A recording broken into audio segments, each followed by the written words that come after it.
ऐश्वर आरोग्य संपन्न दीर्घायुष्य असा आमचा मंगलमय आशीर्वाद कुणी घाबरू नये. प्रत्येकाच्या पाठीमागा आम्ही भाऊ युवकास मी तुझा पाठीशी शिवाय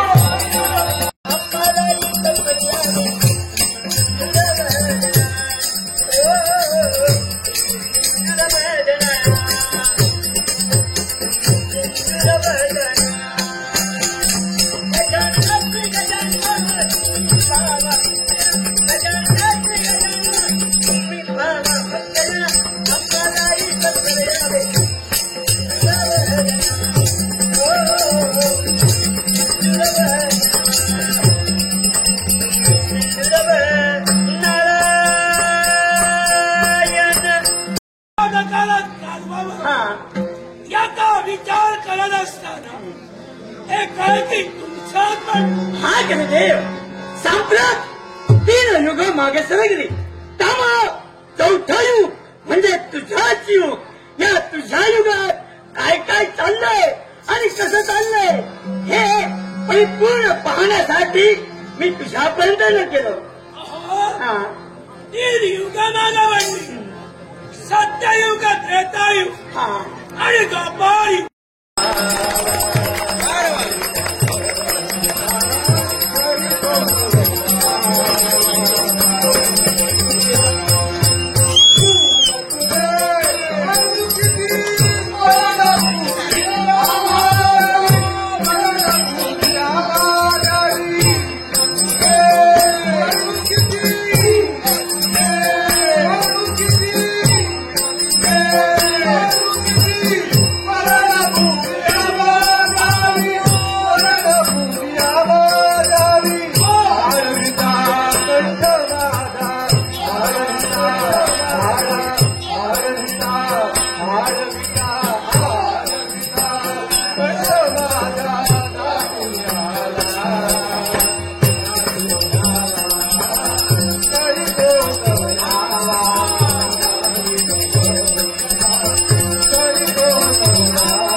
धर्म अत्याचार वाढू लागलाय.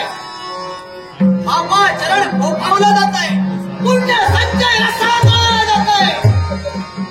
भक्ती महिमा खंडित होत चाललाय. देवतांचं अस्तित्व लोप पावत चाललंय. आणि एक सारखे या घडीवर रक्ताचे पाठ वाहू लागले. आणि यामुळे ही धरणी एकसारखी रक्ताने रक्ताची सर्वस्वी कारणीभूत या 4थ्या युगाला सुरुवात झाल्यानंतर या युगाची प्रत्येक सूत्र प्रत्येक अधिकार त्याच्या हाती दिले. हेच म्हणजे या युगाचा प्रवक्ता होय तो कलिदेव. या कलिदेवतेच्या करार छायेमुळं आज या धरणीवर अधर्म अत्याचार वाढू लागला. बाबा जण फोफावू लागले. आणि आम्ही आमच्या नेत्रानं पाहतोय. आमच्या उदरात वाढणारा प्रत्येक मनुष्य प्राण्यास त्रस्त होऊन अधर्माच्या मार्गाने एकसारखा वाटचाल करतोय.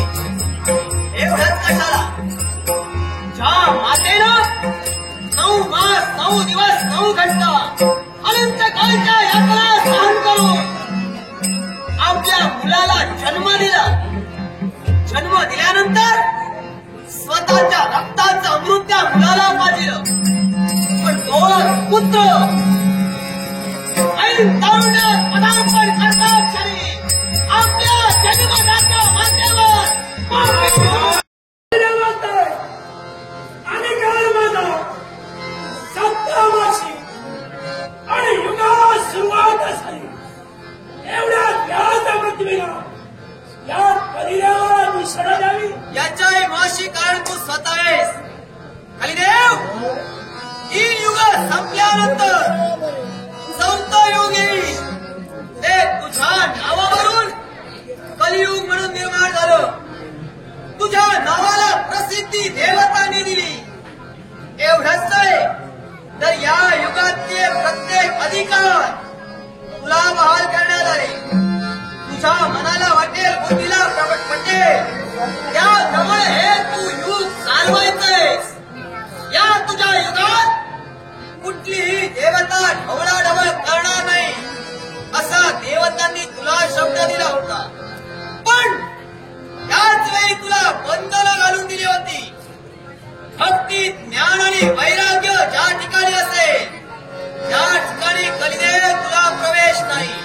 मग असं असताना या बंधनांना पायदळी पडून स्वतःचा अस्तित्व निर्माण करून तू करतोयस.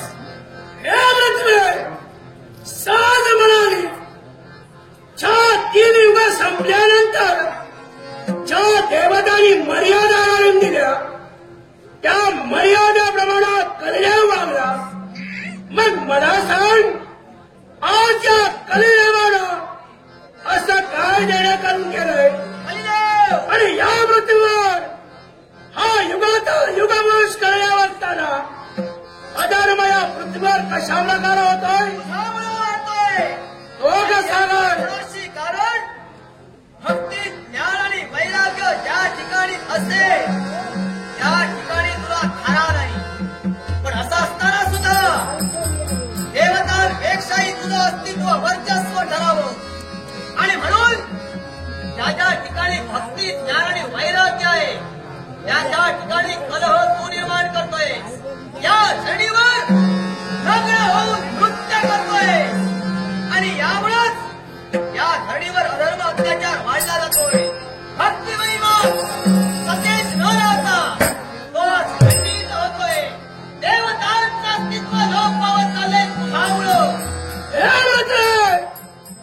ज्या 3 युगात हा कलियुग बंदिवान होता, साऱ्या देवतांच्या अन्याप्रमाणे या कलियुगानं आपलं वर्तन ठरविलं. देवतांनी दिलेला शब्द, चौथा युग म्हणजे माझ्या दिल्यानंतर माझ्या युगात कुणी ढवळाढवळ करणार नाही. तुझ्यामुळं रक्तानं लाल गुंद झाली. या धरणीच्या उदरात प्रत्येक वाढणारा मनुष्य प्राणी आज अधर्म करतोय, पापाचरण करतोय. अरे आता स्वकीय नाती विसरून रक्ताचे पाठ वाहिले जात आहे. प्रत्येक जण एकमेकांच्या मनात सरासर तुझ्यामुळे चिरताय. कलियुगात हे घडणार आहे. प्रत्येक जण आपल्या कर्मानुसार वागणार आहे. कारण धनाच्या स्वार्थासाठी विचार करा.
त्यांची पावलं पडली. युद्धाच्या मध्यंतरी काळ आला.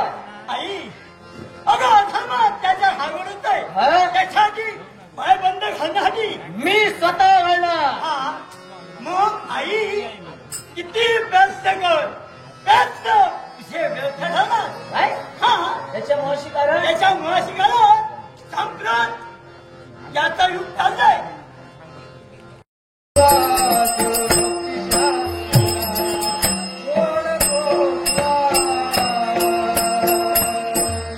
योग्य वेळी देवर्षी नारद मुनींचं आगमन व्हावं काय आणि योग्य तो मार्ग सूचित करावा. पण या कलियुगात बापाचरण फोपावलं जाते आणि हे कुठंतरी थांबावं म्हणून गुरु दत्तात्रयाने आम्हाला दिलेला भरवसाचा शब्द आणि म्हणूनच तर कलिदेवतेपासून माघार घेऊन या एकांत स्थळी पावल्या पडली. चारही बाजूला निरीक्षण करतोय. औदुंबर वृक्ष आम्हाला दिसत आहे आणि ज्या ठिकाणी औदुंबर वृक्ष आहेत त्या औदुंबर वृक्षाच्या ठाई गुरु दत्तात्रयांचं स्थान आहे आणि म्हणूनच तर याच ठिकाणी या औदुंबर वृक्षाच्या ठाई गुरु दत्तात्रयाची भक्ती करावी जेणेकरून आमच्या भक्तीला प्रसन्न गुरु दत्तात्रय होईल. गुरु दत्तात्रय गुरुर्ब्रह्मा गुरवे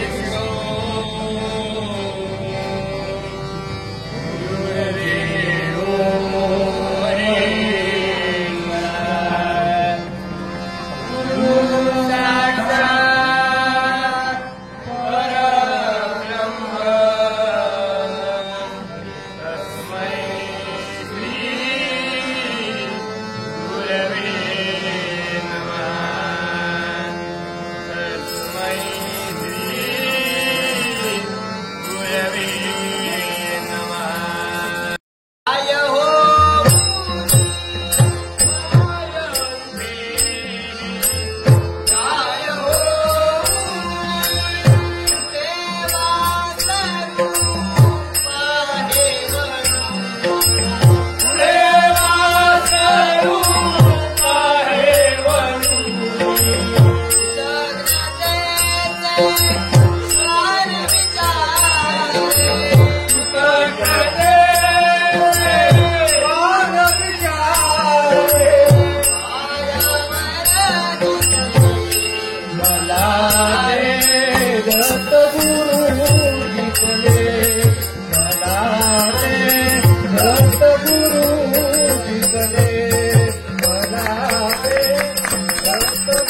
असेल तर सांग.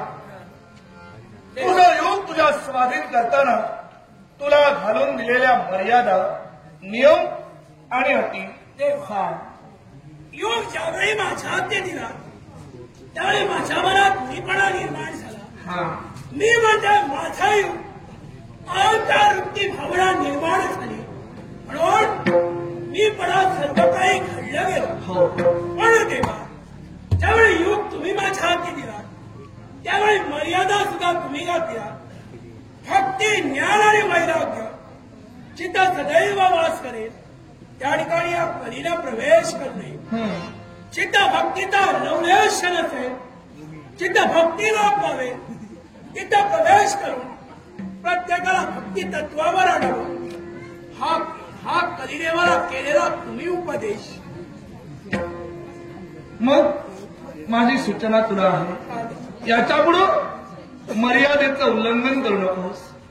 जे अधिकार मी तुला दिले होते त्यावर तू अतिक्रमण करत होतास. कारण कोणत्याही गोष्टीची अति झाल्यानंतर शेवटी त्याची मातीच होते. आणि म्हणूनच माझे काही शब्द लक्षात ठेव. अति कोपता कार्य जाते लयाला, अति नम्रता पात्र होते भयाला, अति कामते कोणतेही नसावे, प्रमाणामध्ये सर्व काही असावे. तुला घालून दिलेल्या मर्यादांचं उल्लंघन कधीही करू नको. ही माझी भक्ती, ज्ञान, वैराग्य तिथं कधी प्रवेश करणार नाही. भक्ती, ज्ञान, वैराग्य जिथं लवलेशाही नसेल तिथं प्रवेश करून प्रत्येकाला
Thank you.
स्नान करूया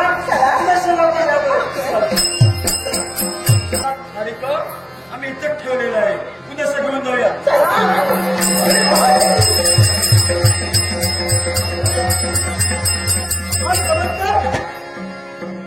या पुरुषाच्या छायाला दोन बायका ठेवली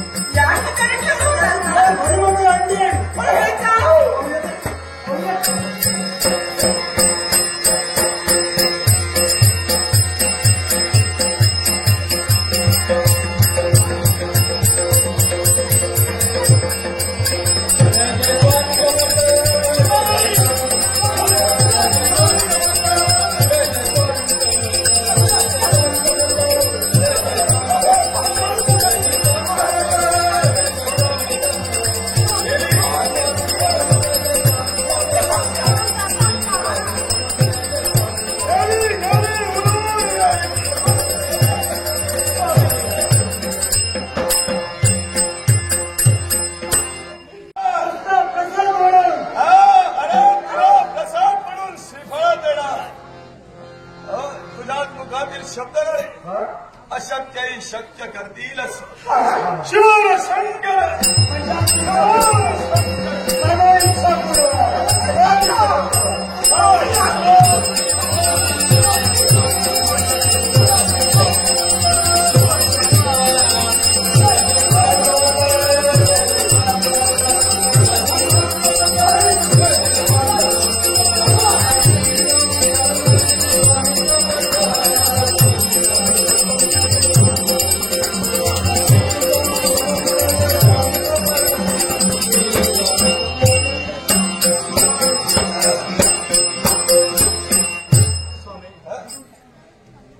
प्रसाद म्हणून या अरण्याच्या ठिकाणी मला श्रीफळ दिलेला आहे हा नारळ दिलेला आहे मग सांगा यात काय करायचं एकच या श्रीफळाचा या नारळाचा असाच घरीदा आणि याच्या करंजा बनवायच्या आणि फक्त दोघांनी पक्ष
हे आचार्य काय चाल मी गंगा म्हणणं असं आहे या अक्कलकोटात जर अंबाबाईचं दर्शन त्यांना घडलं तरच ते नमस्कार करतील. अरे एवढी कोण समजावून सांगेल. अरे एवढी इच्छा आहे आमच्या समावेश घेऊन त्याला तुमची इच्छा पूर्ण होईल. यांची इच्छा पूर्ण होणार. इच्छा पूर्ण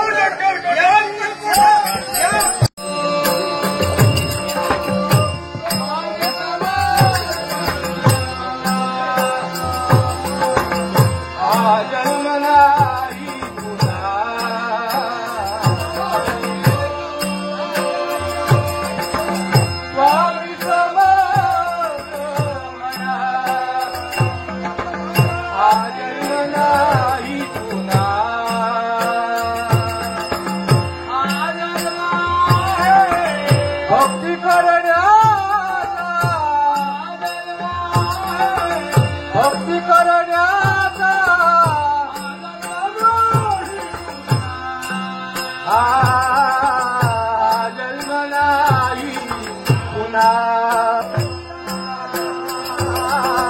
हा जन्म नाही पुन्हा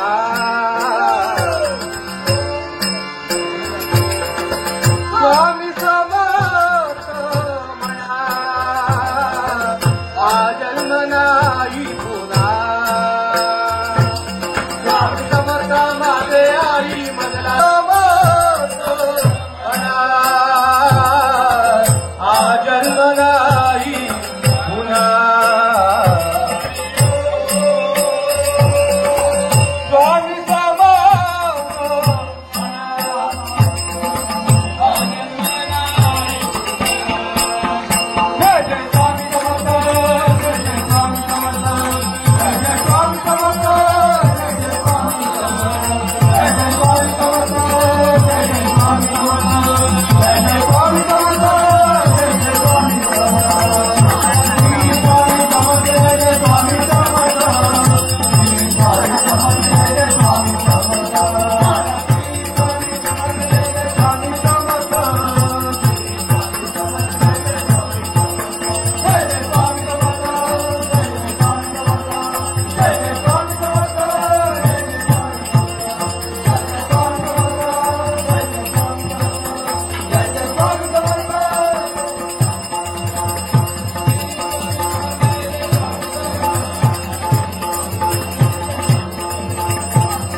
मी तुझ्या वाटीशी आज खरोखरच मी धन्य झालो, कारण तुमचं दर्शन मला प्राप्त झालं.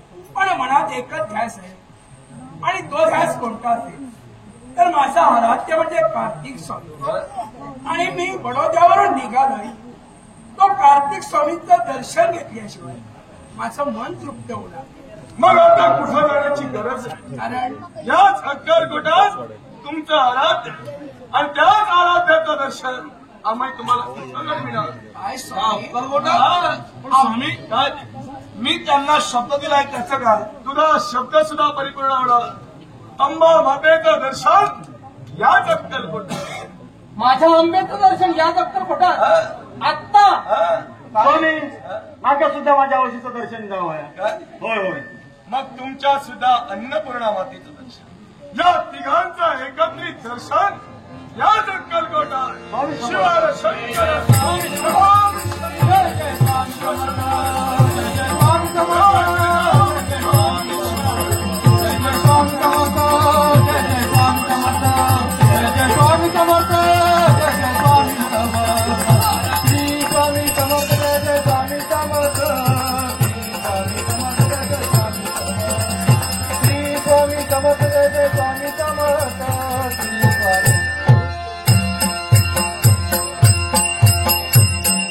या सत्ययुगात 4 अक्षरांचा राक्षस निर्माण झाला होता.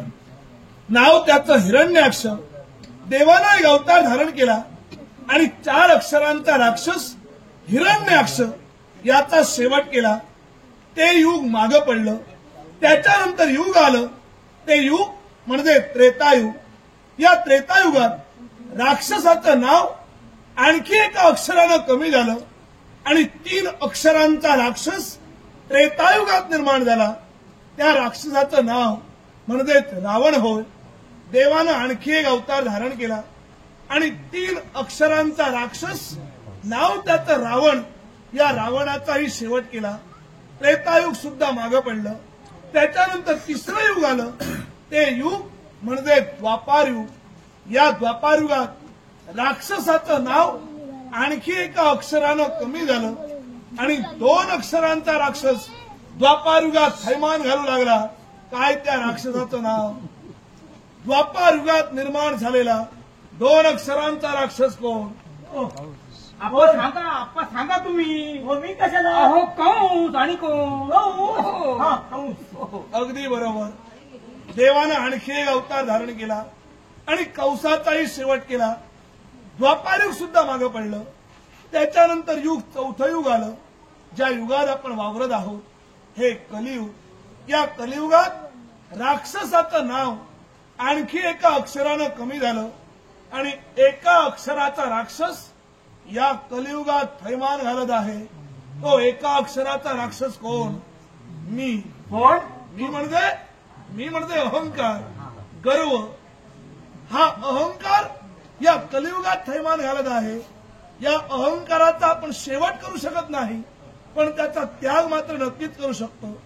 माणूस म्हणून जन्माला आल्यानंतर सारेजण धनाच्या मागे लागतात. धन प्राप्त करण्याच्या हेतूनं रक्ताचं पाणी करतात.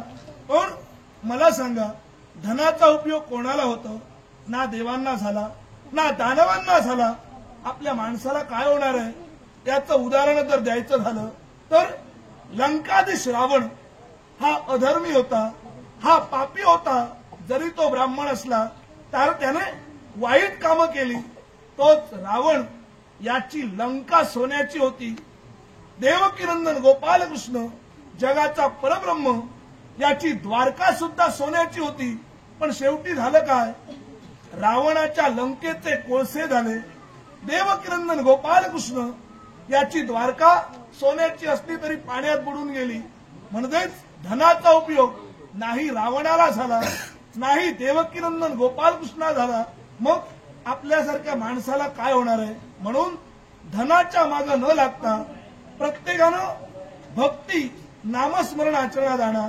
देवाचं नामस्मरण केल्यानंतर प्रत्येकाचं कल्याण होणार आहे.